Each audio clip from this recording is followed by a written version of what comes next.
Há começar a maneira da costumbre do governo aqui com nosso desastre de dump, suceramento, aumenta mais pelo menos 10% de sushi que está acumulando full run nas islas. E isso é realmente ora está bem com um plano que está incrivelmente mal executado, que ainda não conscientizar o povo arriba e realmente para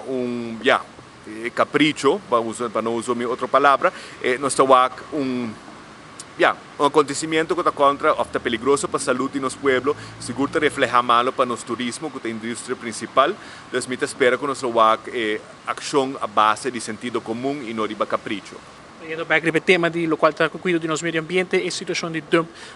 está como parlamento está na seu lugar quizás para chamar meninas ser bem responsabilizadas sobre o manejo, como passou o governo está crítico ultimamente, mas no parlamento quizás falta tique mais de ação. Absolutamente, lo que nós estamos aqui, por exemplo, seguro que se suceder, também é com o belastingsplan, para ser dia 7 dias para que nós vamos implementar. Espaço que o governo está larga entre fazer algo no último momento ad hoc e para implementar, nós estamos aqui resultado de que tem de dump e o resultado de cambio fiscal que o Ministro de Finanças introduziu.